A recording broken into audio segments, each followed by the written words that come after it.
Bienvenidos a la revisión de noticias en 24 Horas Central. Buenas noches, Connie. Buenas noches.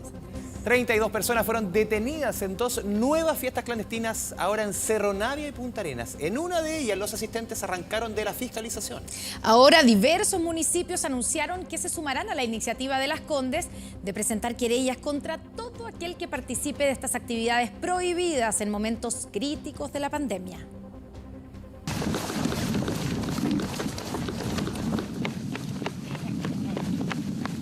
Ahora una fiesta que terminó a zancadas, y es que carabineros y militares debieron correr detrás de personas que intentaban escapar. Acá. Al sur. Está pasando por los No solo en la región metropolitana, hay en todo Chile. Anoche en Punta Arenas, 11 detenidos celebraban el cumpleaños número 20 de la organizadora. Mientras hacíamos el procedimiento por la parte trasera de la vivienda, ¿cierto? Algunas personas salieron de la vivienda por los patios que colindan, ¿cierto?, con esta casa. Estas fiestas que al final dañan a la ciudadanía, no dañan a nadie más que a la ciudadanía. Tras el operativo se detuvo a cada participante. Sin embargo, todos quedaron en libertad. Nadie fue formalizado. Un eventual foco de contagio teniendo en cuenta antecedentes preocupantes. La última fiesta del fin de semana pasado significó 9 contagios más. Por tanto, tener 3 fiestas clandestinas da una muy mala señal de lo que puede venir, para que estas personas entiendan que no pueden seguir jugando con la vida del resto.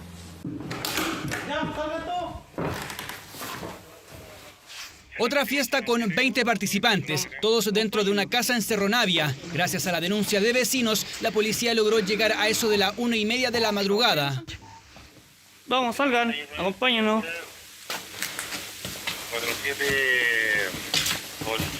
Estaban en la celebración de una fiesta de cumpleaños. Toda actividad social en esta época de cuarentena está prohibida. Y el llamado a los vecinos es claro. Estamos en una situación descontrolada de la pandemia, con casos activos día a día que van creciendo. El llamado es a respetar las normas de confinamiento. ¿Nos acompañan allá? De los 20 detenidos, solo fue formalizado el organizador y dueño de la vivienda, mientras que en Punta Arenas, los 11 fiesteros en libertad. Está pasando por los Algo similar con los 13 detenidos en Las Condes. El único formalizado fue el organizador, quien quedó con arraigo nacional. El municipio ya anunció querellas criminales contra todo quien participe de una fiesta clandestina. Una medida que es bien valorada en la Asociación de Municipalidades, donde pretenden aumentar la vigilancia y también ser parte de procesos judiciales. Otro que bajó con el menor. Es necesario tomar todas las medidas para impedir que continúen estos eventos clandestinos, que lo único que hacen es generar más contagios. Por eso nos vamos a querellar contra todos estos vecinos y además vamos a generar vigilancia con drones para controlar cuántas personas entran y salen de cada propiedad en esta cuarentena total. El argumento es el poco seguimiento que hay sobre sanciones y multas. De hecho, otra propuesta es la de aplicar trabajos comunitarios como labores de aseo o voluntariados. Existiendo esta alianza entre la Fiscalía y los municipios, es perfectamente posible hoy día, sí que existe una modificación legal, de que las infracciones a la cuarentena se terminen cumpliendo con trabajos comunitarios en favor de las personas que están hoy día trabajando para llevar adelante esta crisis. Una alternativa viable, que depende también del imputado, quien debe estar de acuerdo. Otra de las iniciativas que ya debutó es el sistema de videollamada en vivo para denunciar fiestas clandestinas en Las Condes. Creo que es un sistema nuevo que nos va a permitir una comunicación mucho más directa con los vecinos y ojalá que lo usen bien. Porque todos los videollamados van a ser grabados en seguridad ciudadana. Y por tanto nosotros vamos a tener evidencia concreta de lo que está pasando. Municipios entrando a la cancha judicial contra fiestas clandestinas, las que se repiten con frecuencia principalmente los fines de semana. Algunas han terminado en agresión, otras en seguimientos por cerros. Está pasando por los Atrasar el inicio de clases online para después de las 9 de la mañana. Eso lo sugirió el ministro de Educación y se armó el escándalo. La polémica. polémica. El Colegio de Profesores calificó la idea de absurda, mientras los expertos aseguran que el mejor horario para el ejercicio de los estudiantes es durante la tarde. Muchos se levantaron a primera hora a hacer deporte, aprovechando la franja de 6 a 9 de la mañana, una forma de sacudirse de la dura cuarentena, sobre todo para los niños. Nosotros venimos de hacer deporte ahora en la mañana, vemos cómo impacta en los niños y en las niñas. Necesitan salir, tomar aire, sociabilizar. Bueno, todo lo que sea en pos de incentivar el deporte con los niños me parece positivo. Nadie podría estar en desacuerdo con el deporte, sobre todo con los altos índices de obesidad infanto-juvenil. El problema pareciera ser a qué hora, luego de que el ministro de Educación sugiriera atrasar el inicio de clases online para ejercitarse en la mañana. Puedan iniciar sus actividades a distancia con sus alumnos una vez que la franja haya terminado, es decir, después de las 9 de la mañana. Nos parece francamente absurda. Esto da cuenta fundamentalmente de lo que es la desconexión que hay por parte de este ministro. A esa hora no es posible realizar deporte, entre otras cosas porque tenemos temperaturas muy cercanas a 0 grados en gran parte del país. Para los expertos es compleja la implementación de la medida teniendo en cuenta los hábitos de los niños y los horarios de los padres. Es muy complejo en un sistema que ya está muy, de alguna manera, presionado, tensionado. Entonces uno dice, quizás sería mejor pensar en que tuviéramos, por ejemplo, un permiso para que los niños salgan a hacer deporte en un horario que es más como amigable. Les cuesta levantarse temprano, ahora hicimos todo un esfuerzo. Creo que debería ser una hora libre, cosa que los padres podrían disponer en qué momento es el más oportuno para salir. Los estudiantes no solo han estado sometidos al estrés de clases online o a la disparidad entre colegios privados y públicos, también ha costado que se levanten a cumplir con las clases. Por eso, desde el punto de vista psicológico, el horario de ejercicio debe ser distinto. Si es que vamos a hacer esos cambios, hagámoslos bien, ¿no? Pongamos horarios que efectivamente tengan el impacto que queremos que tengan. Los chicos, los niños, las niñas, tienen un ritmo, sobre todo los niños que más necesitan este espacio, ¿no es cierto?, de salir, de descomprimir un poco la tensión en la casa, no es en la mañana. Yo creo que es una buena medida, cada familia se autoseleccionará en la medida que si puede salir a esa hora o no. O sea, yo creo que si las clases online pudiesen comenzar a las 9:30 o un poco más tarde, a las 10, y todos pudiéramos aprovechar en la semana este espacio de deporte, es lo mejor que puede ocurrir. Padres estresados, niños y adolescentes exigidos, eso ha traído también la pandemia. El deporte es fundamental en la salud física y mental, y el horario tampoco es un tema fácil de resolver. Y el nuevo informe epidemiológico del Ministerio de Salud está marcado por la alta tasa de ocupación en la red integrada de salud. Superando el 95%. Para enfrentar el problema, Clínica Las Condes implementó nuevas tecnologías para descomprimir la red. Estas son las imágenes que está dejando la pandemia en los últimos días. Jornadas que han estado marcadas por el importante aumento en los contagios por COVID-19. Este domingo nuevamente se presentaron más de 7.000 nuevos casos y lamentablemente 133 personas perdieron la vida, completando más de 24.000 muertes por causas asociadas a la enfermedad. La alta tasa de ocupación mantiene preocupados al personal de la salud, quienes han tenido que recurrir a la reconversión de camas para responder a la gran demanda de pacientes COVID. Es engañoso porque si bien nos hemos mantenido prácticamente las 2 semanas con una ocupación del 96%, que parece muy estable, eso es porque todos los días se han agregado 50 camas UCI. Entonces, realmente es una cifra a la que nosotros no pensábamos que fuéramos a ser capaces de llegar a abrir tantas camas. Sin embargo, lo hemos logrado, por decirlo de alguna manera, pero a un costo muy grande. Como medida de emergencia, la Clínica Las Condes, la cual es parte de la Red Integrada de Salud, implementó las nuevas UTI con máquinas de circulación extracorpórea, conocidas como ECMO. Son unidades que están diseñadas para tratar a pacientes que tengan un daño pulmonar catastrófico.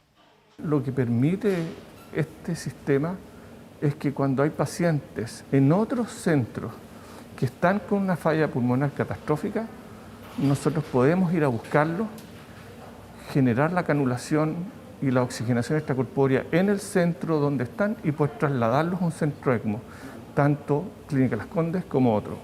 La implementación de estas unidades es la primera en el país y permite dar un respiro a la red integrada de salud, que en las últimas semanas ha estado funcionando al límite, llegando a tener alrededor de 170 camas para pacientes críticos en todo el país. Turnos de hasta 24 horas, fuerzas que se acaban y lágrimas que no alcanzan a secarse entre paciente y paciente. Es la dura realidad de las unidades de cuidados intensivos a lo largo del país. Esta mañana estuvimos con el equipo que atiende enfermos críticos del Hospital Clínico de la Católica, UC Christus, quienes se enfrentan todos los días a la muerte y luchan por no seguir perdiendo pacientes. Poco antes de las 9 de la mañana comienza el recambio de personal en el Hospital Clínico UC Christus. Decenas de médicos, enfermeros y TENS se preparan para comenzar su turno de 12 o incluso 24 horas. Con ellos ingresan todos los días nuevos pacientes COVID.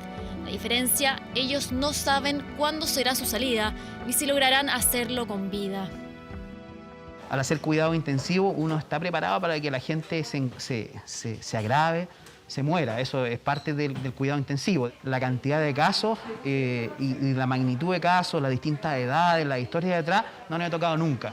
Y es que ninguna escuela de medicina los ha preparado para sobrellevar este último año, para soportar a las más de 1.076.000 personas que se han contagiado con coronavirus, el desgaste emocional que esta crisis sanitaria ha generado. Tuvimos un turno que se nos fallecieron 3 pacientes. En verdad, uno no terminaba de canalizar la pena con un paciente cuando ya estaban los otros y en verdad fue un turno muy duro y muy triste. Una enfermedad que ataca sin previo aviso, que no distingue sexo, edad ni clase social. Se pregunta uno a dónde me enfermé, cómo me pude enfermar, me cuidaba, hacía esto, pero esa cadena es tan finita que marca la diferencia y esa cadena casi invisible para las demás personas hace que se pierda una familia, un padre, una madre, un abuelo, hijos. A sus 44 años y sin ninguna enfermedad de base, Héctor Aliaga se encuentra hace 9 días internado, luchando por su vida, sin saber si mejorará por completo ni cuándo podrá volver a ver a su familia. Lo difícil ha sido acá la muerte de los pacientes no acompañados a su familia, y que hemos tenido que nosotros ser parte un poco de la familia, conectarnos más emocionalmente, porque la familia no puede venir, no puede estar acá. Te toman la mano de repente, te piden que por favor que no quieren morir, y puede ser la última vez que uno interactúe con el paciente y después, al correr en el fondo los días, las cosas no salen tan bien y claro, ahí duele mucho más, da mucha pena. Más de un año de días así y que cada vez parecen ser peores. Hoy casi el 30% del personal de salud se encuentra con licencia médica porque no dan abasto.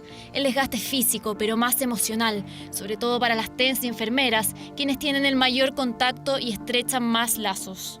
Cuando van a ser intubados, alguno les toma la mano, ellos a uno le aprietan la mano y uno ya siente esa conexión y se siente uno tan necesaria para ellos, porque a uno le aprietan la mano fuerte y claro, existe esa conexión ya desde ese minuto. Es duro ver un familiar morirse tan solito. Este domingo se informó de 133 personas que perdieron la batalla contra el coronavirus. No se trata de un número, son 133 vidas, familias y proyectos que se vieron completamente destruidos por una enfermedad que no da tregua. Tenía una hija en la cama 5, una niña, y su papá estaba en la cama 7. Y la hija, en el fondo, quería en el fondo que por favor salvara al papá, antes que en el fondo la intubáramos a ella. O un paciente que me tomó la mano fuerte y que me dijo que no quería morir porque su hija en el fondo todavía no nacía. Y estaba esperando en el fondo que naciera su hija. Luisa Jiménez, técnica en enfermería, llora cada uno de los que pierde. Recuerda como si fuera hoy el primer paciente de muchos que ha perdido durante esta pandemia. Un recuerdo que la angustia a diario. Es un paciente consciente, que tú podías hablar con él y todo, pero a medida que pasaban los días se fue deteriorando y se tuvo que ventilar. Y yo todavía recuerdo cuando entró la señora. Sus palabras a mí me dejaron muy marcada. Estate tranquilo, nosotros, tus hijos, estamos bien. Vete en paz, yo estoy bien, estoy tranquila, pero quiero que descanses y no sufras más. Muchas veces la familia nos pide, nos dice, doctora, ¿hasta cuándo? ¿Le parece si paramos? Yo creo que el papá, la mamá quiere descansar.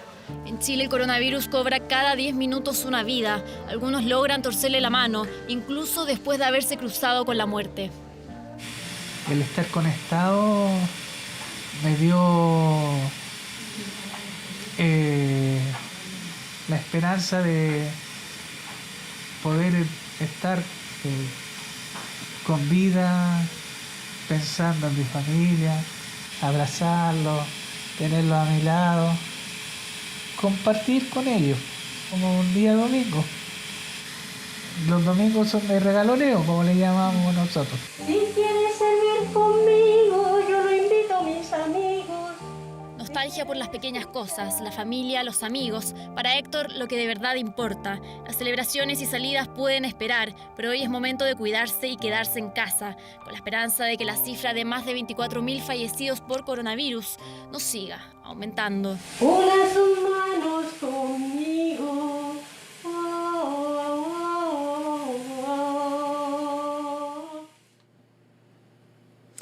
Es lo que se sigue viviendo en las distintas UCIs de los distintos hospitales y clínicas a lo largo de nuestro país y donde los funcionarios de la salud están dando la batalla. Una mujer de 100 años de edad no pudo ingresar a un supermercado porque no contaba con su permiso temporal.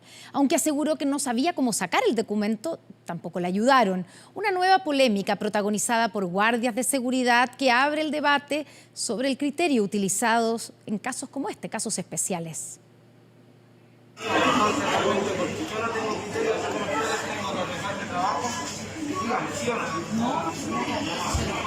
Es el descargo de un guardia de seguridad de un supermercado luego de ser increpado por una clienta que acusaba una supuesta falta de criterio.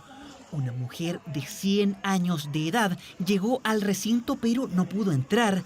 En el control de acceso le pidieron su permiso temporal. Ella les comentó que no tenía internet y que no sabía cómo se sacaba el documento. Opino que es una falta de criterio, ya que existen muchas personas que también necesitan de la ayuda cuando las condiciones no lo estén. No siempre han estado con la disposición de ayudar a la gente. Hoy en día ya les da lo mismo a la gente adulta.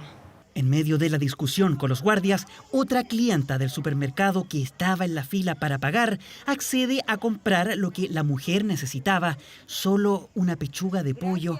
Según información de testigos, ella vive sola y su única hermana falleció por coronavirus. Debiese haber un trato mucho más humano con ellos, mucho más cariñoso, mucho más de piel y ayudarla en la pandemia, las personas que son las del grupo de riesgo, que quizás están solos en este minuto, que pasan la mayor tiempo encerrados, cuando vayan al súper deberían tener más ayuda de los trabajadores. Yo creo que podrían existir otras vías y otras posibilidades y opciones para ese tipo de personas que a lo mejor no tienen tanto conocimiento en cuanto a la tecnología. Polémica que se suma a lo vivido en otro supermercado, donde una guardia no dejó entrar a una mamá en compañía de su hijo de 3 meses, porque supuestamente no estaba permitido el ingreso de niños, lo que fue desmentido incluso por la autoridad sanitaria. Ella tiene todos sus permisos, viene con la guagua sellada. ¿Por qué? ¿Por qué? Porque este es un espacio cerrado, los niños no pueden entrar, solamente el espacio público. No está prohibido ingresar a un supermercado con un menor de edad. Obviamente una madre puede entrar a un supermercado con su hijo. Desde junio del año pasado, una normativa del OS10 de Carabineros permite a los guardias de seguridad exigir a los clientes el permiso temporal para ingresar a los centros comerciales. Una labor que no siempre cumple con un criterio adecuado de los funcionarios a la hora de enfrentar situaciones excepcionales. Gracias, muchas gracias. Desde el Colegio de Profesionales de Seguridad Privada de Chile indican que el guardia hizo lo correcto, pues su labor es asegurarse que no entren personas contagiadas al recinto, aunque reconocen que la situación pudo manejarse de otra manera. Lo que faltó aquí fueron las facilidades para ayudar a esa abuelita a obtener su permiso. Con esto, el personal de seguridad se habría asegurado que esa persona no era portadora de COVID y podría haber sido autorizada a ingresar sin ningún problema. Los municipios y las oficinas de integración comunitaria de las comisarías reciben a diario casos como este.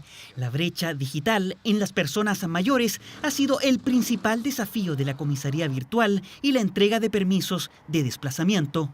Se han buscado mecanismos para poder optimizar, para poder ayudar y obviamente que si en el caso de que alguien no tenga acceso a internet o no conozca cómo hacer los permisos de desplazamiento, están todos los cuarteles a nivel nacional para poder obtener sus permisos de forma presencial. Una asesoría que podría evitar malos ratos como el que vivió esta mujer, que si no fuera por la ayuda desinteresada de otros clientes, no habría podido comprar lo necesario para comer. En solo 3 días, la Cámara de Diputados espera despachar el proyecto que busca permitir un tercer retiro de fondos previsionales. Días clave y lleno de negociaciones políticas que tendrán en la mira, obviamente la mira ciudadana puesta en el Congreso Nacional, mientras el gobierno mantiene sus intenciones de recurrir al Tribunal Constitucional. Kevin Felgueras con todos los detalles. Esta semana el tercer retiro entra en una etapa crucial. Semana más clave para el 10%. Sin duda que esta es una semana clave. Estamos viviendo una semana clave. Semana clave, coinciden todos para ir definiendo al menos uno de los primeros pasos legislativos del tercer retiro de fondos de pensiones. Esa idea que ya se ha concretado en 2 ocasiones y que ha generado momentos como estos. Señor ministro de Hacienda, ¿podría entrar a la sala de la Cámara de Diputados? Gracias, gracias.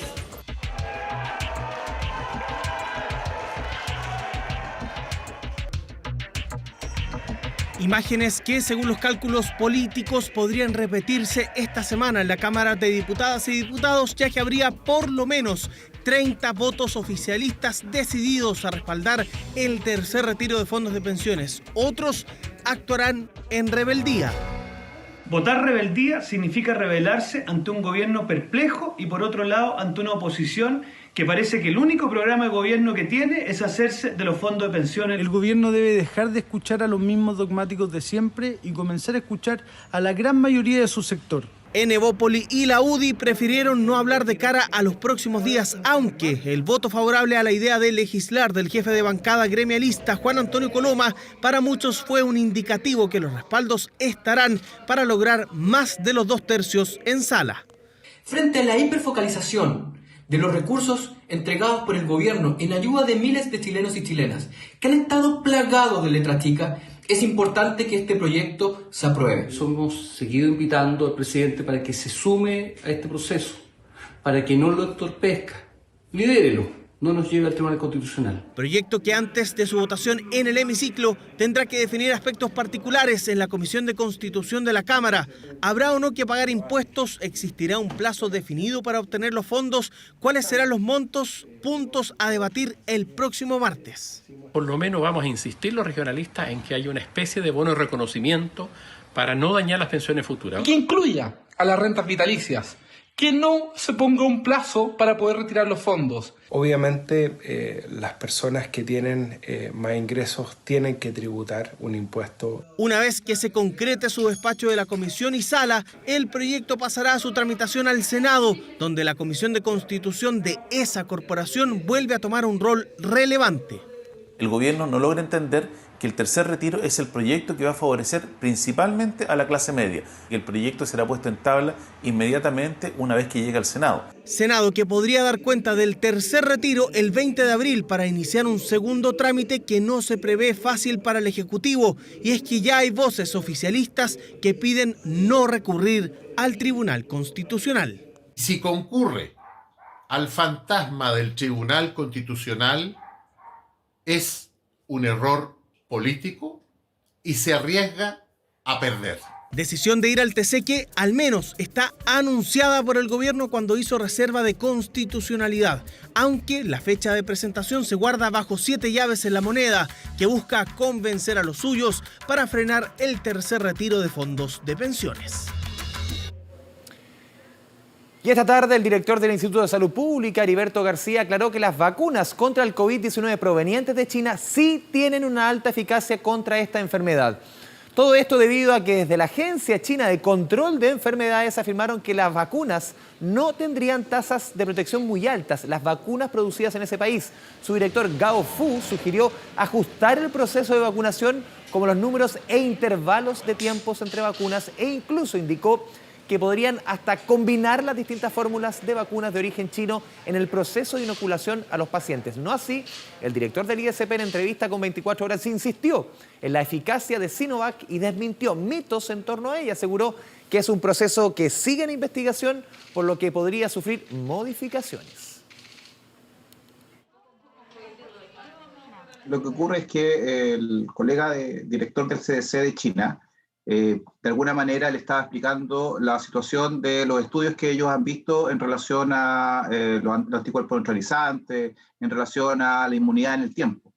Y al parecer hubo una mala interpretación que él después lo tuvo que salir a aclarar, responsablemente, ¿cierto?, explicando de que aquí no existía una vacuna mejor que otra, sino que básicamente puede ser que los estudios demuestren que en el futuro se requiera hacer algunos ajustes o algunos cambios de esquema de vacunación, lo que es totalmente lógico, entendiendo de que estamos vacunando al mismo tiempo que estamos terminando estudios clínicos fase 3 y estudios clínicos fase 4. Día de elecciones presidenciales en Perú, una de las elecciones más reñidas e inciertas que recuerde su historia. ¿Qué dicen los primeros resultados? Estamos aquí en nuestro estudio con Andrea Aguilar, periodista internacional de nuestro departamento de prensa. Muy buenas noches, Andrea. ¿Qué dicen los primeros resultados? Sabemos que todavía no hay resultados oficiales, pero sí hay algunos resultados a boca de urna.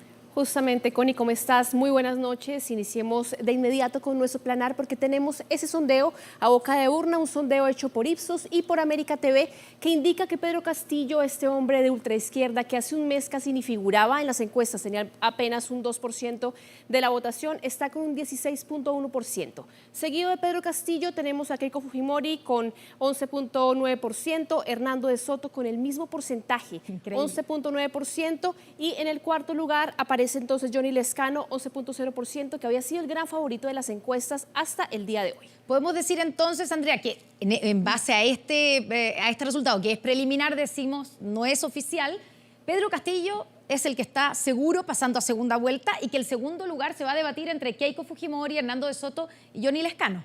Exactamente, y lo que les comentaba, un hombre que todavía no estaba pendiente de las encuestas, que de hecho ya ha tenido sus primeras reacciones y ha sido bien cauto.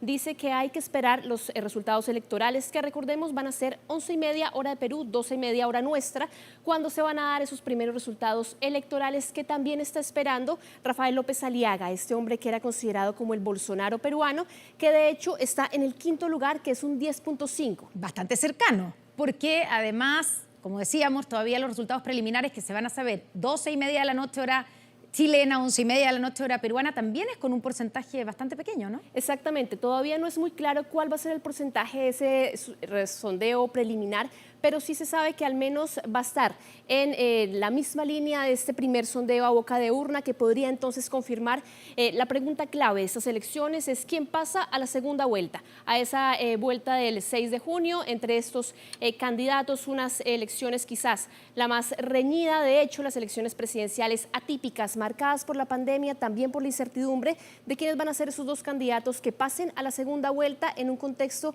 de crisis sanitaria. ¿Cómo se vivió esta jornada? Lo vemos en el siguiente informe.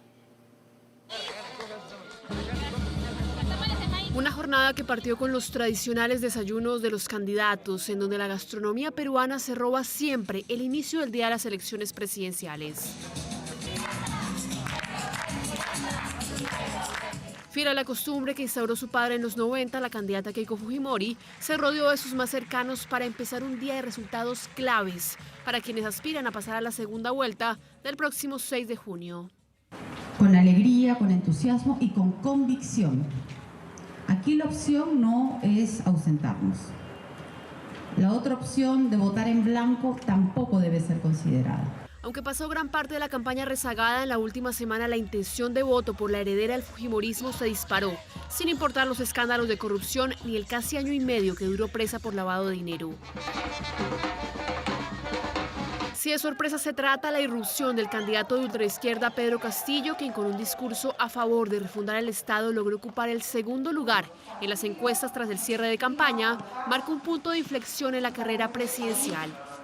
Algún gesto de darle alguna salida inmediatamente con la finalidad de no dejarle fuera de la mesa buenas colas a la voluntad popular del pueblo. El favorito en las encuestas, Johnny Lescano, cuya esposa de nacionalidad chilena se convirtió en un blanco de ataques durante toda la campaña, pidió este domingo darle espacio a una forma ética de hacer política. Ojalá que el pueblo del Perú haya entendido, comprendido ese mensaje y haya decidido hoy día un gobierno que pueda recuperar al país del abandono que está. Unas elecciones atípicas a causa de la pandemia en las que las medidas de distanciamiento social causaron retrasos en la instalación de mesas en una jornada en la que estaban convocados 25 millones de peruanos a las urnas. Sabemos que la situación crítica en que está la salud, sin embargo, como ustedes han podido ser testigos y han podido ver, se han tomado todas las precauciones del caso. Una crisis sanitaria en la que la segunda mujer en contienda, la antropóloga izquierdista Verónica Mendoza, ha pedido poner por delante la democracia y entender los desafíos de unas elecciones en plena pandemia. Sin embargo, se han hecho todos los esfuerzos posibles desde los organismos del sistema electoral para facilitar el voto, ¿no? Ampliando el horario de votación, el número de mesas. Sabemos que ha habido dificultades, errores que seguramente habrá que corregir en adelante. Correcciones que también deberán aplicarse al rumbo de un país que en los últimos meses tuvo 3 presidentes y que tiene a todos sus exmandatarios de los últimos 20 años acusados de corrupción sin discriminar entre izquierda o derecha. Y es importante darse cuenta que hay efectivamente 2 tendencias dentro del país y que hay algunas opciones que son aventureras y hay otras que son racionales. Yo espero que el Perú se cuenta que hay que votar por lo racional. Un cupo a la segunda vuelta es el deseo de los 18 candidatos que compitieron en una campaña atípica, 5 de ellos contagiados con COVID-19 en medio de la crisis sanitaria que ha agravado los problemas estructurales de un país lastrado por la corrupción de su clase política. Y para actualizarnos con las últimas novedades de esas elecciones, estamos con el periodista chileno Francisco Jara desde Lima. Francisco, ¿cómo estás y cómo se ha vivido esa elección tan inédita en plena pandemia? Hola, buenas noches Andrea, buenas noches Constanza. Bueno, estamos aquí luego de haber cerrado hace poquito más de una hora los centros de votación y está avanzando el escrutinio que se va a conocer dentro de unas 4 o 5 horas, el primer conteo parcial. La tensión aquí en Perú ha sido muy alta todas las últimas semanas y en realidad lo que está indicando este sondeo a boca de urna es que muchos de los electores decidieron finalmente quién era su candidato en los últimos días. Preguntarte también, Francisco, ¿cómo ha sido esa elección con las medidas sanitarias aquí en Chile? Se aplazaron las elecciones justamente por la pandemia. Perú reporta hoy casi 250 fallecidos. ¿Cómo se vivió la jornada? ¿Con qué clase de medidas también? ¿Cómo avanzó, obviamente, la jornada electoral? Se vivió de manera, yo diría, tensa. Mucha gente tenía miedo de ir a votar y conozco testimonios de personas que decidieron no ir a votar aunque tienen que pagar una multa. En todo este tiempo, los contagios de coronavirus, así como los decesos, han alcanzado cifras récord. Entonces, ir a votar por candidatos que no entusiasman mucho a la ciudadanía era una decisión un tanto compleja. Francisco, hemos dicho aquí que todavía no hay resultados oficiales. Tú mismo dijiste 12:30 de la noche, hora chilena, 11:30 de la noche se dará el primer resultado oficial, ¿cierto? Pero, ¿qué es lo que dicen ya los medios con los sondeos a boca de urna? ¿Será Pedro Castillo seguramente el que estará en la papeleta de la segunda vuelta? ¿Acompañado de quién? Bueno, de acuerdo a esta proyección que ha dado la encuestadora Ipsos, Pedro Castillo estaría prácticamente seguro ya en segunda vuelta y la duda es quién lo va a acompañar. Si va a ser el economista de Soto, si va a ser Keiko Fujimori o eventualmente alguno de los otros candidatos. Están todos muy cerca, o sea, hay 4 que están muy cerca de Castillo. Cualquiera de ellos puede pasar. Preguntarte, Francisco, también por el tema de Keiko Fujimori. Ella está obviamente con el tema de los escándalos de corrupción. ¿Cómo se ha visto también para el electorado y qué explica para los peruanos que ella nuevamente se meta en la carrera presidencial ya por tercera vez? Bueno, Keiko estuvo 16 meses en prisión preventiva y regresó a fines del año pasado a la arena política con un discurso mucho más conciliador, proponiendo acuerdos, un tono bastante moderado. Eso seguramente la ayudó en las últimas semanas a subir en las encuestas y a llegar donde está. Mucha gente le tiene miedo a Keiko, un poco por la experiencia que hubo en el gobierno de su padre hace 2 décadas atrás, terminó. Bueno, Francisco Jara, desde Lima, periodista chileno, muchas gracias por estar con nosotros. Seguimos entonces, Connie, pendientes de estos resultados preliminares, cerca de la medianoche entonces nuestra, para ver quién finalmente pasa a la segunda vuelta en las elecciones, que será el 6 de junio. Muchas gracias, Andrea. Buenas noches. Que estén bien, buenas noches. Andrés. En mayo se cumplirá un año del crimen de Alejandro Correa, el empresario al que mandaron matar en Concón por la disputa de un terreno en Quilpué. Días antes del sicariato, familias iniciaron una toma que a la fecha no ha hecho más que crecer y organizarse. Los detalles sobre cómo viven y por primera vez el testimonio de sus habitantes y el líder de la ocupación en el reportaje que prepararon Josefa Bustos y Rodrigo Gutiérrez.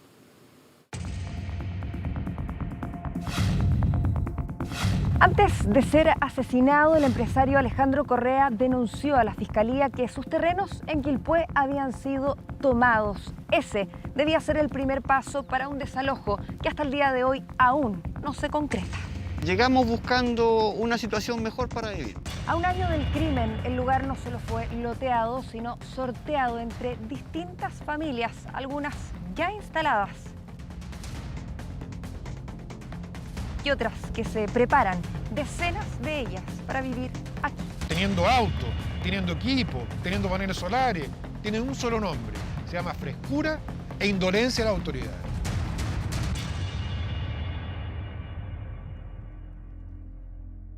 ¿Cualquier persona puede venir y pedir un terreno? No cualquier persona, fíjate. No quieren gente conflictiva. Si llega alguien que a nosotros no nos parece, se conversa completo en el comité y ahí se ve quién es la persona que sale y quién entra. Nos recibe Jorge Contreras, vicepresidente de La Toma y quien nos da los primeros detalles de cómo se vive aquí. De entrada, eso sí advierte, él llegó hace un año, a los que se instalaron hace poco. No los conoce. Era de don Alejandro Correa. ¿Y ahí cuántas familias viven? Ahí en este momento deben haber como 50 familias. ¿Y ustedes vieron cómo empezaron a llegar, cómo se empezaron a instalar? Listo. ¿Cómo fue eso? Es que, a ver, si tú miras de aquí para arriba, no tenés visual cómo se ve para arriba. ¿Cachai? Eso fue de la noche a la mañana cuando ya salimos un día a comprar y ya vimos que ya había gente separando, haciendo excavaciones y toda la onda y ya no podía hacer nada. Recorremos el lugar, hay caminos, emparejamiento de terreno. El sitio completo está fraccionado en pequeños paños delimitados. En cada uno de estos se construirá una casa. No hay luz, tampoco agua, menos alcantarillado.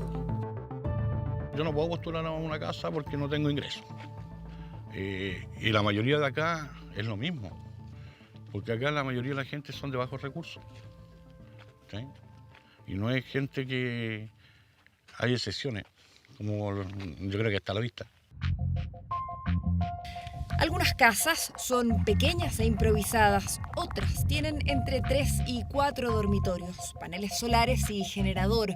Sus habitantes no se esconden, pero evitan hablar con nosotros. Mirta, pareja de Jorge, nos aclara que los de mejor situación son pocos. Aquí llega la gente, si se lo toma, se lo toma. Yo no voy a salir a pelear con la gente. Yo jamás he recibido un peso del gobierno, ni una canasta familiar, nada, porque yo no tengo derecho a bono, no tengo derecho a nada. Aquí la gente necesita. El terreno de 3 hectáreas está ubicado a un costado de la ruta que une Viña del Mar y Quilpué. Alejandro Correa lo compró en 1995 y el plan regulador no permite la construcción de viviendas. Por años, el único vecino que tuvo fue otro privado, Renato López, con quien mantuvo una disputa judicial por parte del terreno que nunca fue resuelta. Antes, López lo habría mandado matar. Se escucharon al menos 5 disparos. Uno de ellos impactó en su cabeza. Días antes de morir, al empresario se le sumó otro problema. Desconocidos comenzaban a tomarse el lugar. Lo denunció en fiscalía. 4 días después, lo mataron. El 19 de abril será la audiencia de preparación del juicio oral por el crimen de Alejandro Correa. En él, Renato López está imputado como el autor intelectual acusado de contratar a un sicario para asesinarlo, quien también se encuentra detenido junto a su pareja y el conductor del auto en el que huyeron. Esas primeras casas de las que hablaba Alejandro Correa y que se instalaban en su terreno eran las de Jorge y otras familias. Entonces eran 38, hoy van más de 100. Pero lo queremos comprar al costo que corresponda. No queremos tomarlo y que se nos llame ladrones porque no es lo que somos. Las siguientes imágenes muestran cómo la toma se ha ido expandiendo en el tiempo. Si bien los techos crecen en cantidad, la mejor forma de dimensionar la ocupación son los cierres y letreros que indican a quién pertenece cada sitio. Llegan toda mi casa, ¿cachai? Y me pregunto y le digo, miren, ¿saben qué? Lo lamento mucho, pero ya no hay terreno. Las 3 hectáreas fueron loteadas y entregadas a través de un sorteo. Todo el proceso, indican los vecinos, ha sido dirigido y asesorado por el presidente de la toma, Luis Alarcón. Don Luis Alarcón se lo dio, yo le ayudé ya a lotearlo, a marcarlo.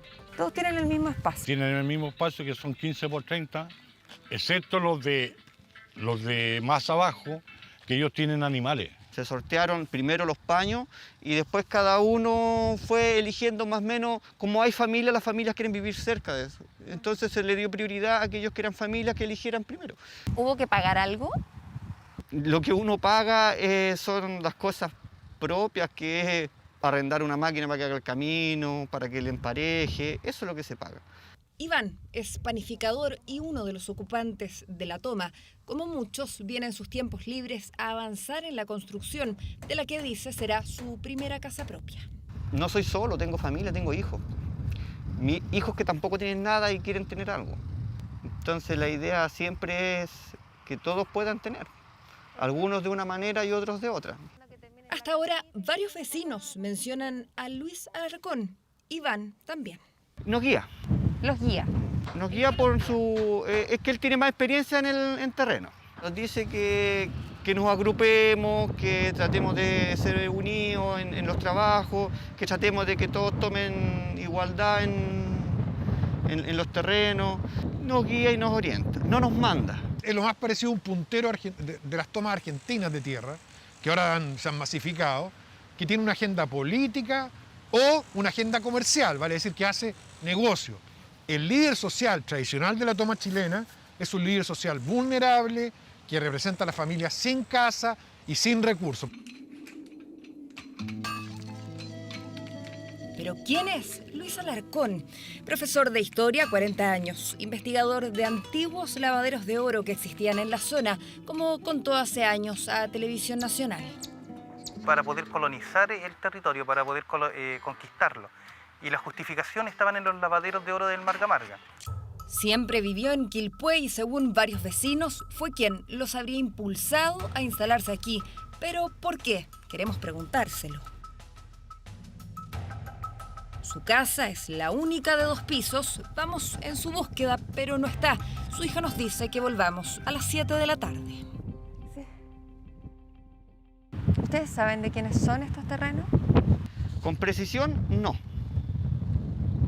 ¿Sabe quién es Alejandro Correa? El caballero que mataron por un asunto de terreno en este sector. Pero no sé si todo esto corresponde a él.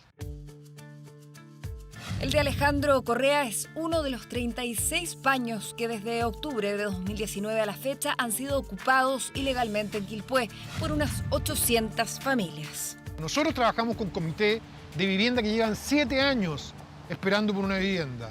7 años. Y no van a tomarse terrenos privados, y eso que son vulnerables. No son personas de primera necesidad.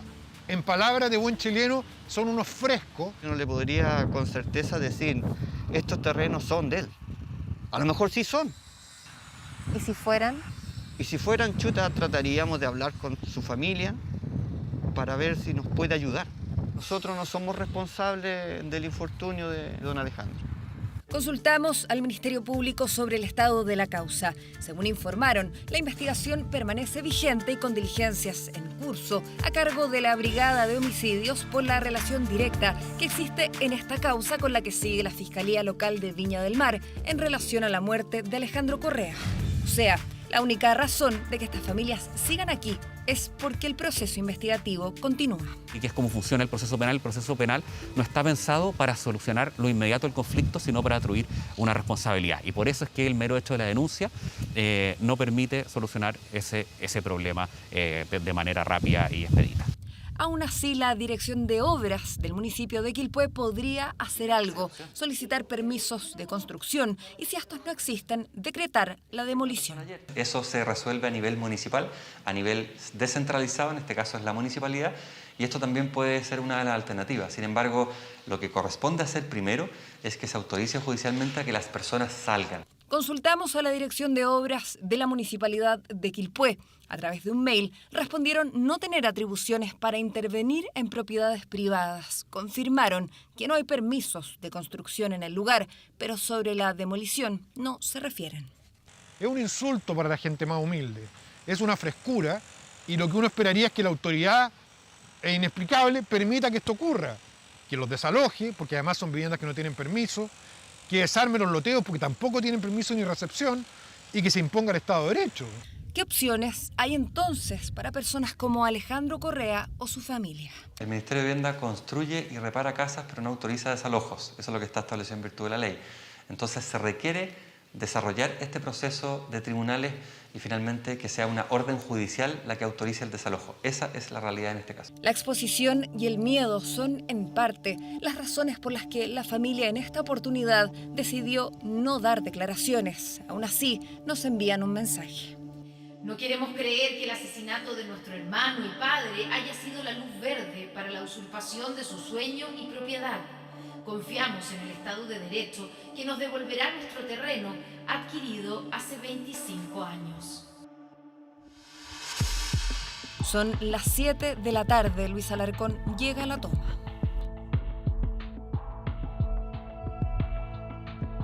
Lo esperamos fuera de su casa, pero a través de Jorge nos pide que el encuentro sea frente a la sede del comité. Nos recibe rodeado de vecinos mientras anochece. La única luz aquí es el foco de nuestra cámara. ¿Y en qué minuto y por qué usted decide hacer la ocupación de estos terrenos? Primero porque hay un problema social detrás grande, que es la carencia de vivienda de terreno. Segundo, hay una convicción en lo particular que tiene que ver con la acumulación no solamente de la riqueza en dinero, sino también de la tierra en Chile. Todos sabemos cómo se apropiaron de la tierra en Chile, sobre todo en estas zonas marga, que es histórica. Todos sabemos cómo fue el saqueo, cómo fue la brutalidad con que se empezaron a acaparar. Nosotros lo que queremos es una porción de terreno para poder vivir dignamente.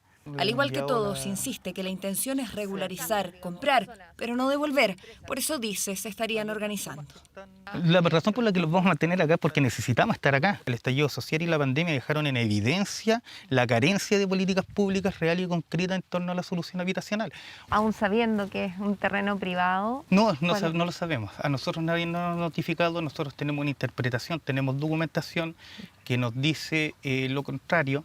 Pero en los documentos que nos envía no es posible encontrar ningún argumento que avale su permanencia ahí. Por el contrario, Bienes Nacionales confirma que los terrenos no son fiscales y este título de dominio vigente refuerza que son propiedad de Alejandro Correa. ¿Esto es una reivindicación?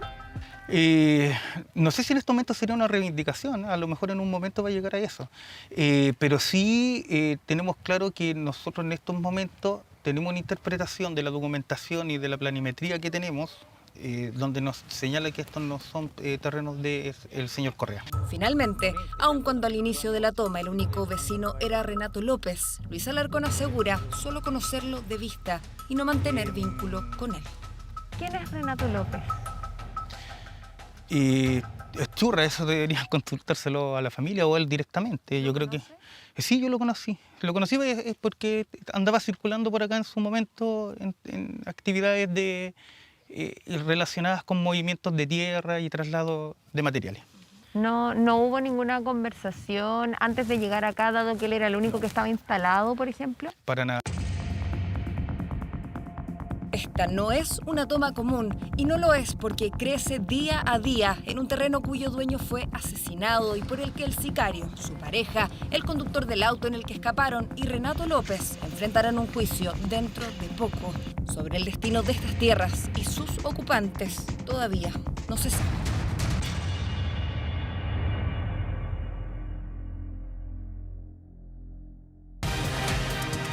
Crónicas del domingo. Hablamos, sí. Por ahí pasó la muerte tantas veces, la muerte que enlutó a Valparaíso. Y una vez más, el viento, como siempre, limpió la cara de este puerto herido. Así cantó el gitano Rodríguez a la ciudad hermosa, desolada, disparatada y fascinante, bombardeada, quemada y terremoteada, llamada Valparaíso. Una ciudad que sufrió solo en el 2020 casi 300 incendios y que permanentemente está bajo amenaza de una catástrofe. El año 2014, uno de los siniestros más devastadores de toda su historia, con decenas de fallecidos, centenares de heridos y cientos de pobladores convertidos en damnificados. La ciudad ha cambiado. Hubo inversión pública en infraestructura y nuevos protocolos de construcción. Pero el periodista Claudio Arévalo nos interpela en la crónica de esta noche con preguntas impostergables. ¿Han cambiado realmente las cosas en la entrañable ciudad de las escalas y los vientos? ¿Podría repetirse un mega incendio como el que arrasó los cerros de Valparaíso hace 7 años? 15 personas fallecidas, casi 3.000 viviendas destruidas. ¿Rescataron algunas cosas? El róbano. 1.000 hectáreas consumidas por el fuego, al igual que miles de recuerdos. Ha sido de lucha, llanto, lágrimas. La rabia que me da que yo confié en las personas y me hicieron todo mal. Le compraban malos materiales y finalmente ellos se quedaban sin la reconstrucción de su vivienda. Y tengo que pedir disculpas, lo voy a hacer 1000 veces. ¿Cuánto ha cambiado y cuánto se mantiene en Valparaíso a 7 años del mayor incendio urbano en la historia de nuestro país? Podemos tener incendios similares en Valparaíso con características graves.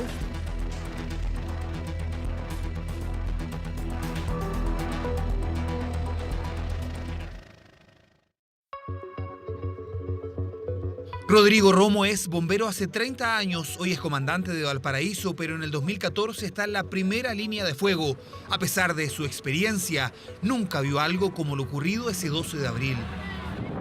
Eso fue como la triada perfecta, tuvimos temperaturas cercanas a los 30 grados, tuvimos en ese mismo día la humedad relativa del aire bajó casi al 17% y tuvimos rachas de viento de sobre 70 kilómetros por hora en algún momento pic de la emergencia. Iniciamos el informativo con información de último minuto respecto a este violento incendio forestal.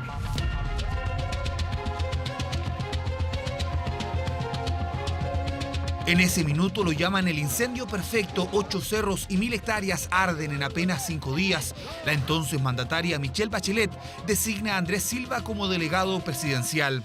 No teníamos redes de grifo. Es decir, no había, de alguna manera, las condiciones suficientes. Era fácil encontrarse con esto de que los carros bombas, ¿no es cierto?, no podían devolverse por el ancho de las calles. Había lugares donde no había acceso. Si no me interesa lo material.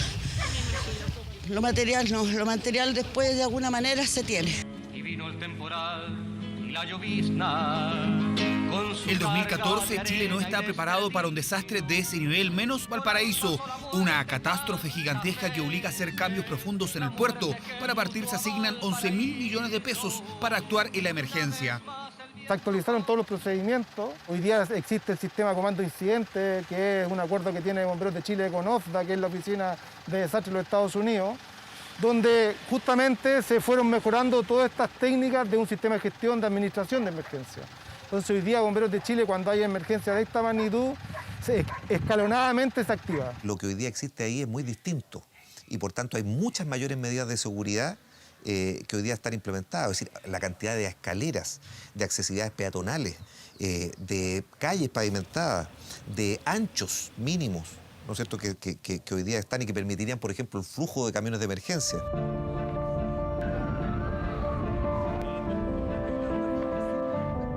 A 7 años de la tragedia, las mejoras son evidentes, no solo en obras públicas, también en la calidad de vida para los afectados del mega incendio. Se entregan casi 3.000 subsidios de vivienda. Gracias a Dios uno quedó con casa de nuevo, porque como te decía yo, el subsidio anduvo bien, porque sin esta plata uno no hubiese logrado nada. El problema es que no todos corren la suerte de este vecino. Porque pasa que pillaban a la gente que estaba toda dolorida, toda con pena, entonces los iba llegando, ofrecían y la gente decía bueno al tiro. Pero hubo mucho abuso. Nora es vecina del Cerro Merced, tiene 77 años y sufrió múltiples fracturas tras caer a través de esta escalera. Su vivienda, al igual que la de al menos 12 familias de Valparaíso, queda a medio terminar. Un año que dijeron que estaba aprobado, que me iban a desarmar todo esto y me lo iban a hacer de nuevo. Aquí estoy esperando. Yo le digo, voy a morir y en la casa no me la van a arreglar. Me dejaron toda la casa cambiada, yo tenía el baño, cocina, todo para el lado de allá. Y ahora me dejaron todo para acá, y todo chico, y no era chico. De los casi 3.000 beneficiarios del subsidio, 1.200 deciden reconstruir en sus propios terrenos. 12 de ellos confían por entonces en empresas patrocinantes para hacerse cargo de la construcción de sus casas. Lo que no saben es que esas constructoras no contaban con respaldo financiero. Así dejan la vivienda descherezada. Ha sido de lucha, llanto, lágrimas y incomodidades ante el daño que nosotros estábamos teniendo en el momento. Indignación por una casa que quedó literalmente en el aire. 7 empresas son denunciadas por los afectados y luego sancionadas, pero ¿quién responde por años de rabia y sobre todo de indiferencia? Quedó con hongos, todo eso con un hongo después quedó. Entonces, hay muchas familias que obviamente entregaban los recursos a estas entidades patrocinantes, a estas constructoras, para sus casas, con la ilusión de que pudieran reconstruir, les gastaban el dinero, les compraban malos materiales y finalmente ellos se quedaban sin la reconstrucción de su vivienda. Eso pasó demasiado, se pasó muchas veces. Esa empresa se sanciona y queda vetada de por vida y no puede trabajar nunca más con nosotros como ministerio y en ninguna institución pública. La rabia que me da que yo confié en las personas y me hicieron todo mal. Y nosotros como servicio lo que hemos hecho es apoyar a las familias en la búsqueda de soluciones. En algunos casos las hemos acompañado también con programas de mejoramiento y también se han sancionado algunas constructoras que no hicieron bien su trabajo, pero que en realidad no es la mayoría de las obras que se hicieron, porque la mayoría de las obras que se hicieron han respondido muy bien durante estas casi 7 años después del incendio. ¿Sirven las disculpas? Se lo preguntan estas personas, pero también otras que llevan 7 años esperando lo prometido. Arriba en Cerro La Cruz, zona cero del incendio, al menos 70 familias del campamento del Vergel espera la reconstrucción. Cuentan con un subsidio de arriendo, pero no es la solución para todos. Varios se fueron. Usted vuelve, disculpe, esto no corresponde, pero usted vuelve a pegar donde duele. Y de verdad vuelve a pegar donde duele, porque nosotros teníamos vecinos que ya eran ancianos con nosotros. Y ellos sí murieron esperando. Apenas por la promesa que nos hicieron de construirnos nuestras casas, que a la final, a la fecha, no lo han hecho, ¿ya? Y los que ya tenemos más de 60, 65, a lo mejor puede que nos ocurra lo mismo, y no es lo que queremos. Si nos hemos retrasado respecto a la reconstrucción o a la construcción de proyectos habitacionales, no solo tiene que ver con una cuestión burocrática, sino que tiene que ver con que una planificación urbana lleva tiempo y porque los procesos se demoran. No puede ser que vamos a cumplir 7 años y no tengamos. A 7 años no empieza la obra y la obra tiene una duración de 2 años. En aproximadamente 10 años nosotros recién vamos a tener nuestras casas. O sea, a mí me corresponde hoy día dar la cara y hablar a nombre del Ministerio de Vivienda por los errores pasados y por toda esa gente que lo pasó mal durante tantos años. Y tengo que pedir disculpas, lo voy a hacer 1 y 1000 veces.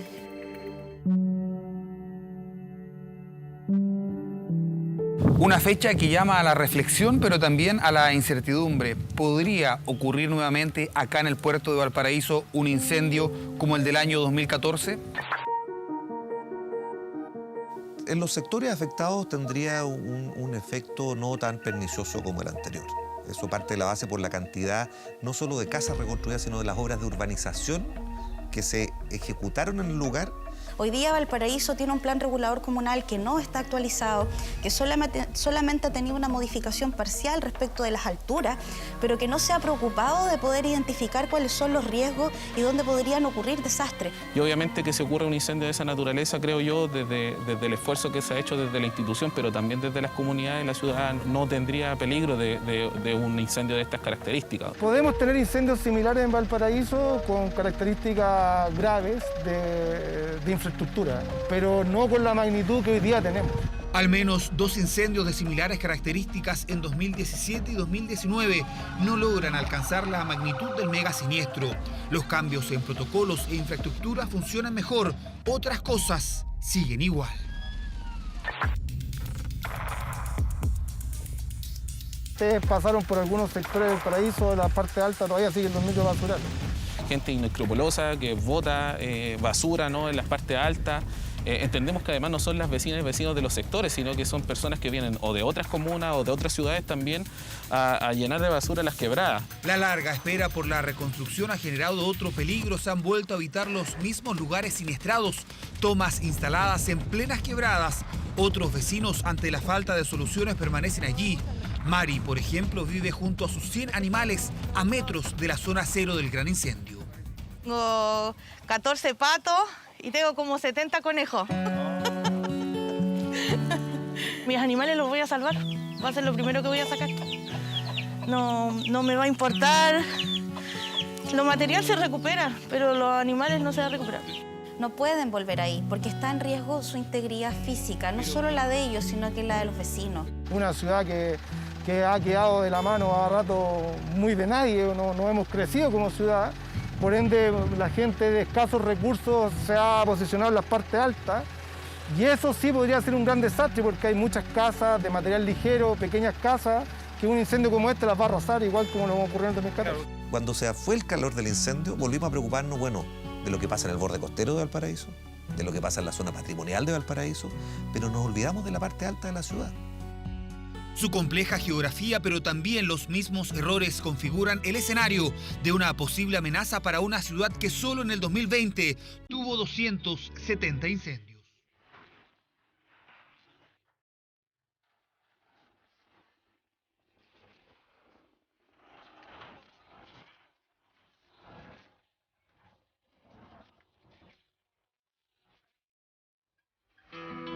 La pandemia permite contemplar la belleza del puerto, pero también la fragilidad de este navío, que parece estar siempre a la deriva en constante peligro.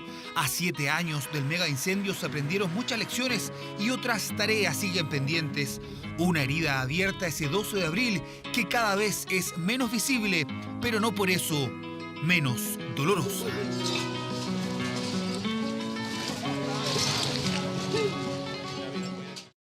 Pese a sus incendios y derrumbres, la pobreza, los basurales y los peligros en las quebradas, pese a los ataques vandálicos de algunos que no entienden ni respetan el valor de su patrimonio, Valparaíso para muchos, entre quienes me incluyo, Valparaíso sigue siendo una de las ciudades más bellas e interesantes de Chile. Por eso y por muchas cosas más, hay que cuidar a Valparaíso. Buenas noches.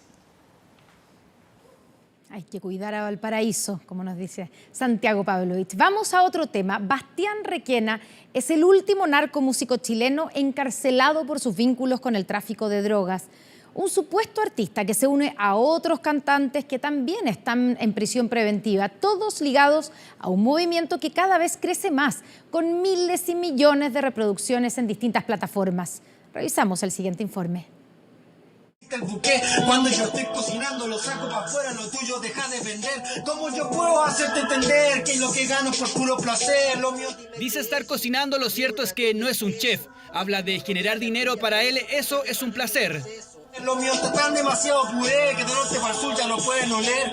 Producto nacional, preparado al vacío directo para mi gente. Esta es la droga que hay con la que riego todo el continente. Él hacía alusión a lo que se dedicaba. Dentro de las hipótesis que se manejan en la investigación es que ellos mismos elaboraban la sustancia.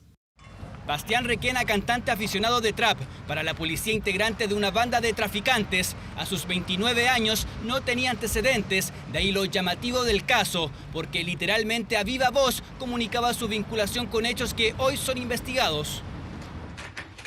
Para el Ministerio Público era líder de un grupo de otras 5 personas dedicados a la preparación de inicio a fin de droga sintética. Tenía marihuana, pero MDMA y Tusi era lo que cocinaba. Pasaste, sentiste el buque, cuando yo estoy cocinando lo saco para afuera, lo tuyo deja de vender. Este sujeto se dedicaba a difundir la actividad ilegal que estaba realizando. Utilizaba diversos medios para difundir tanto la preparación de la droga que realizaba, como asimismo la distribución que realizaba. Se hacía llamar Weed Mafia. Sus letras hablan de rivalidad con otros traficantes, pero principalmente hacía gala de sus productos ilícitos. Esta es la droga que hay, con la que riego todo el continente. Un fenómeno para nada nuevo. No es el único traficante que ha incursionado en la música urbana. Casos hay varios.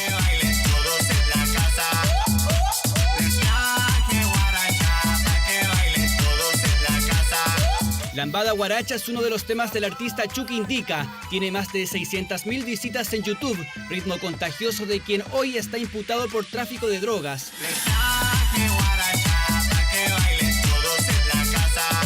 David Cornejo, de 27 años, fue detenido en septiembre del año pasado en Lo Espejo, acusado de liderar un clan familiar. Sus producciones, según la PDI, eran financiadas con dinero ilícito. Hay una imitación o una importación desde países extranjeros donde también existe la narcocultura y también se está utilizando acá en nuestro país.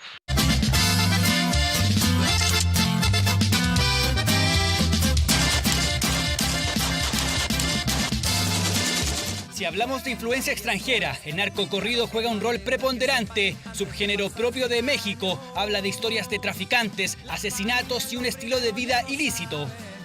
Me gusta jalar las armas en jalones, soy pausado. Quiero ver el piso boqueteado. Y un subgénero musical local conocido como narcocorridos, canciones que cuentan historias sobre grandes narcotraficantes. El dinero, el poder y la fama son 3 cosas muy afrodisíacas. Surge en la década de los 20, con prófugos de la revolución, pistoleros, hasta abarcar el mundo narco ya en los 30. El contenido sigue siendo el mismo, replicado ahora en Chile. Quiero más que un saco de millones. Chucky Indica fue formalizado en su momento por tráfico y se mantiene hasta hoy en prisión preventiva, con una indagatoria todavía en curso. Misma situación para Miguel Barahona Riquelme, más conocido como McAllister. Miles de visitas en sus canciones, sin embargo fue capturado por la PDI también por vínculos con la droga, tenía cocaína y marihuana, cayó junto a otras 4 personas. Se encontraba el líder de la estructura apodado McAllister, quien es un cantante de trap que se ufanaba de las actuaciones de tráfico que realizaba su estructura a través de diversos videos musicales. Dinero, autos de lujo, joyas y armas. Los símbolos se repiten en cada producción audiovisual, generalmente realizada por profesionales, un complemento casi natural para el contenido, digamos, artístico. Que buscan el máximo beneficio con el menor sacrificio posible. Eso lo hace delincuente, como cualquier otro, que le hablen al pobre pero honrado y decirle lo poco hábiles que son, que ellos venían de la misma situación y mira la diferencia que hay ahora, digamos. J. Emiliano es otro cantante que se encuentra en prisión preventiva. Es acusado de participar en una serie de homicidios en Maipú. Además, se le incautó droga y armas.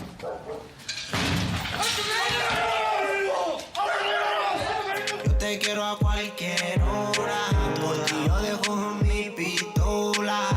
Josué Salas, su verdadero nombre, está vinculado judicialmente a balaceras, 3 muertes y 2 heridos por ajuste de cuentas en la Villa San Luis.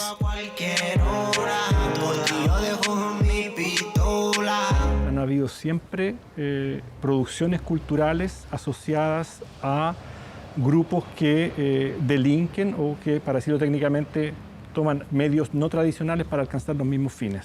Casi como demostrar la, entre comillas, desfachatez de decir a mí no me importa nada. Ni la policía, O sea, el poder que tengo yo y alcanzo con esto va más allá de. Ando, no estén probando suerte, porque camino con la muerte. Todo esto podría explicar el estilo irreverente y confrontacional de las letras, desafiando leyes, autoridades y policías. Conexión evidente entre música, delitos. Aún así son producciones que cuentan con miles e incluso millones de visitas. Yo creo que hay mucha gente que se siente atraída de manera natural por este tipo de mundos porque los mundos oscuros siempre generan atracción. El mundo de la mafia, el mundo del narcotráfico, el mundo de las pandillas callejeras, todo el mundo al que aluden los narcotraficantes y al que alude la música vinculada a las drogas siempre genera una atracción. Ahora, va a depender de cada persona de qué tipo de influencia tiene en él. La detención de Bastián Requena visibiliza aún más la proliferación de traficantes aprovechando las plataformas musicales. With Mafia se une al caso de J. Emiliano, Macalister y Chucky Indica.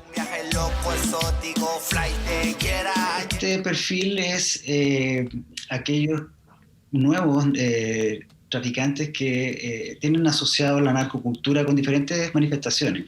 Una de ellas es el acercamiento a la música, principalmente el reggaetón.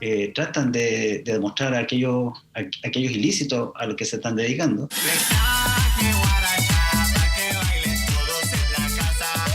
Según los expertos, está en cada quien dejarse influenciar por un movimiento que crece cada vez con más fuerza. Hay verdaderos artistas, otros que solo lo usan como camuflaje para sus actividades ilícitas.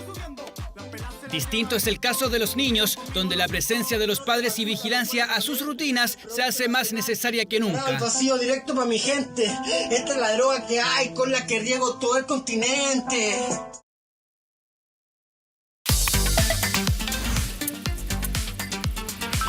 Atento. Bueno, comenzamos el Atento de hoy con una serie de tweets, Andrés, que vamos a ver y que han llamado la atención durante ¿Con qué nos vas a sorprender? Mira, con esto. No sé si ha visto algunos de estos mensajes de alerta, pero lo que hacen los usuarios es alertar que se está difundiendo un mensaje vía WhatsApp solicitando que todo aquel que se haya vacunado debe ingresar al sitio mevacuno.cl para registrar su vacunación. O sea, no solamente bastaría con el carnet que te entregan cuando te vacunas. Exactamente, tú te vacunaste, te dieron un carnet, ¿cierto? Sí.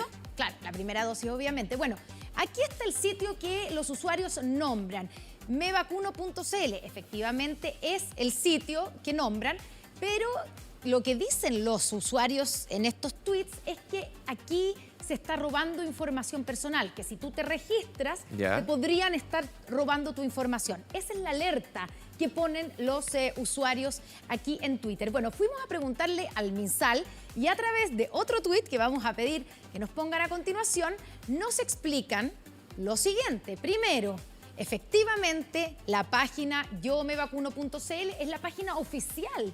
¿Dónde está toda la información? Toda la información sobre el proceso de vacunación.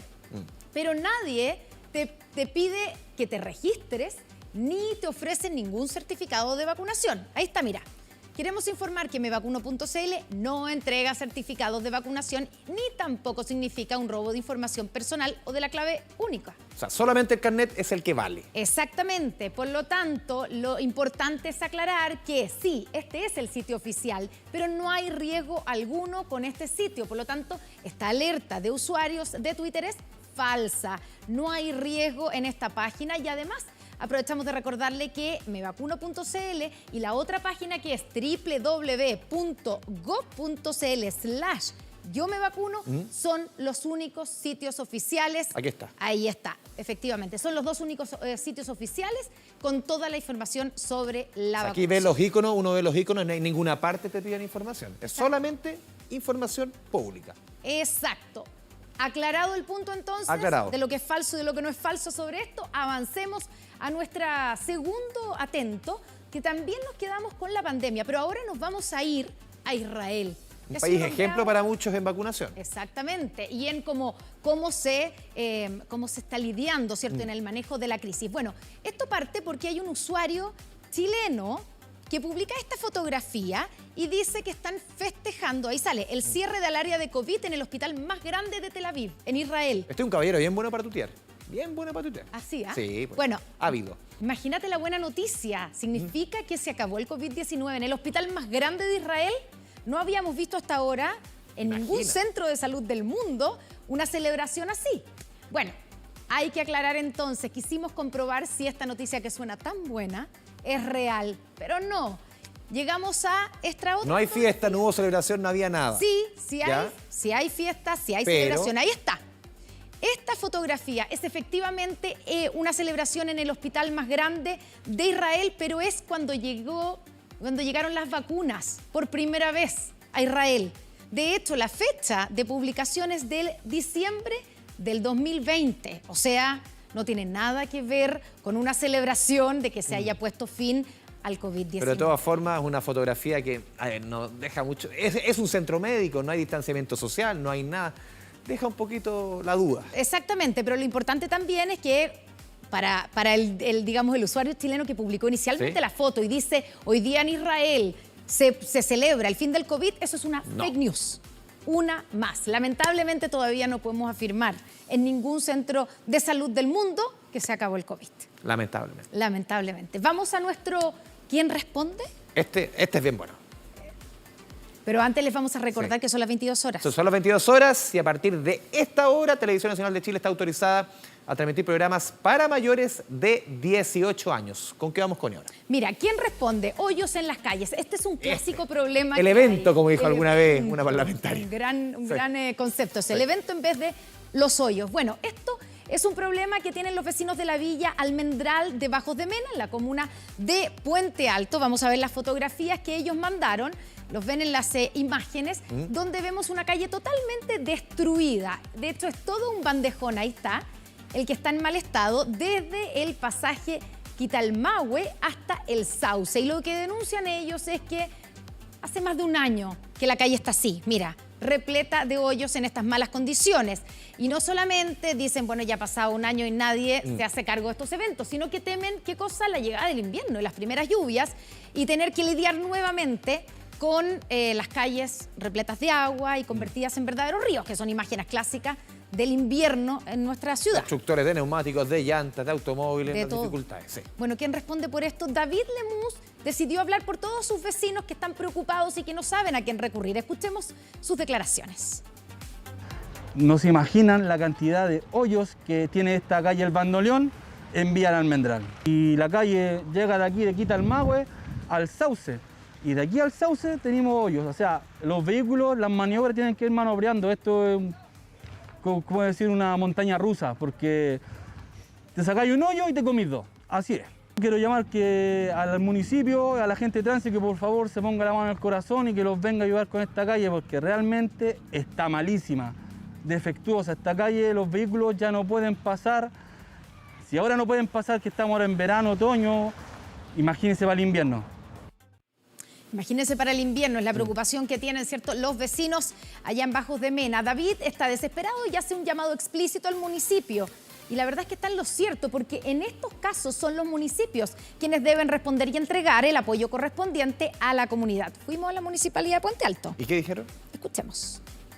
Yo los puedo recibir si tú me haces el contacto. Yo soy la directora de la SECPLA, de la Secretaría de Planificación Comunal, y recibirlos junto a nuestros equipos técnicos que trabajan en el tema de pavimentación, ir a terreno con ellos, hacer el diagnóstico y poder buscar una fuente de financiamiento y haciendo enlaces y acompañamiento durante todo el proceso hasta que lleguemos a una solución. Y es fundamental que los vecinos que tienen su representatividad a través de sus dirigentes que ellos eligen puedan tener no solamente el conocimiento de las necesidades, sino que generen vínculo con nosotros. Bueno, ahí lo escuchábamos, el municipio se comprometió a ir al lugar, evaluar el estado de la calle para realizar el catastro correspondiente y darles una pronta solución, porque ellos mismos concordaron con la preocupación frente a la cercanía del invierno y la peligrosidad que sugieren estas calles repletas de hoyo. Pero ojo, Andrés, que uno de los puntos que decía la representante de la municipalidad es que es importante que exista la Junta de Vecinos y que a través de la Junta de Vecinos los vecinos, valga la redundancia, en la forma... En este caso no había. Claro, no tenían los vecinos de esa calle en especial. La organización y el vínculo, obviamente. Exactamente. Entonces es fundamental que se organizan y que a través de la Junta de Vecinos es como se puede llegar de mejor manera, de manera más eficiente y directa al municipio. WhatsApp. Revisemos nuestro número donde nos pueden escribir, ¿cierto? Para sus denuncias, para sus problemas, más 569-53-755-986. Vamos, que se puede. Seguimos con otras informaciones de nuestro país. Tras más de 8 años de tramitación legislativa, hoy se promulgó la nueva Ley de Migraciones que contempla la creación del Servicio Nacional de Migraciones y sus respectivas direcciones regionales para descentralizar la atención, orientación y entrega de beneficios. En una ceremonia encabezada por el presidente de la República en Iquique, acompañado por diversas autoridades en la materia y también migrantes que ya están radicados y radicadas en Chile, se colocó la firma que da luz verde a que esta normativa reemplace a la que estaba en vigencia desde 1975. La nueva ley establece, por ejemplo, que los migrantes deberán sincerar las razones por las que hacen ingreso al país, obteniendo una visa a los respectivos consulados para llegar con su situación migratoria regularizada. Además, se facilitan las expulsiones administrativas buscando desincentivar el uso de pasos no habilitados. Parte de las situaciones que dieron origen a la crisis migratoria ocurrida hace solo unos meses en Colchane. Aquellos que quieren venir a radicarse en Chile deben pedir sus visas en nuestros consulados antes de viajar a Chile. El principal objetivo de esta nueva ley de migraciones es poner orden en nuestra casa a través de una política de migraciones ordenada, segura y regular, que permita la migración legal y combata la inmigración ilegal. No solo hubo elecciones en Perú en esta jornada, Ecuador también fue a las urnas para elegir su presidente en segunda vuelta. De acuerdo con más del 90% de los votos escrutados, el candidato de derecha Guillermo Lasso se está encaminando a la victoria. La jornada electoral en la nota de Sofía Dip. Los ecuatorianos decidieron hoy en las urnas entre la izquierda de Andrés Arauz, apoyado por el expresidente Rafael Correa, y el banquero centroderechista Guillermo Lasso, del movimiento Creando Oportunidades. La jornada comenzó a las 7 de la mañana con una ceremonia encabezada por la vicepresidenta del país, María Alejandra Muñoz. Su discurso estuvo marcado por el llamado a ejercer el derecho a voto. Hoy es día para decidir y para decir sí a la democracia, a la libertad y a la paz.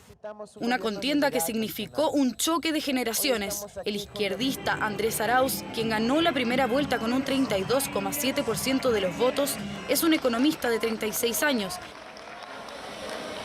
Guillermo Lasso, por su parte, es un ex banquero de 65 años, quien se llevó un 19,7% en la primera vuelta. Es tercera vez que se postula a la presidencia, luego de perder en 2013 y 2017. A pesar de la pandemia, los ecuatorianos asistieron a las urnas con sus mascarillas, su propio lápiz y su alcohol gel. Medidas sanitarias obligatorias para evitar un aumento de contagios por COVID-19. Quien entre sepa gobernar adecuadamente con futuras, no solamente para ellos, sino para todo el país. Lo que diga el pueblo sea lo que se pronuncie, ¿no? Que sea la verdad, que no haya fraude, eso es lo que espero. Que haga bien las cosas y que no se deje influenciar por otras personas. Largas filas se formaron afuera de los locales de votación antes de las 7 de la mañana, hora que comenzaba la jornada electoral. Como en Ecuador, el voto es obligatorio desde los 18 a los 65 años. Cualquiera que no haya asistido deberá pagar una multa de unos 30.000 pesos chilenos. La excepción para las personas contagiadas de COVID-19 era comprobando la enfermedad con un PCR positivo. Desde distintos países del mundo se sumaron los ecuatorianos para elegir a su próximo presidente. Lenín Moreno entregará la banda presidencial el próximo 24 de mayo, día en que comenzará el mandato de su sucesor.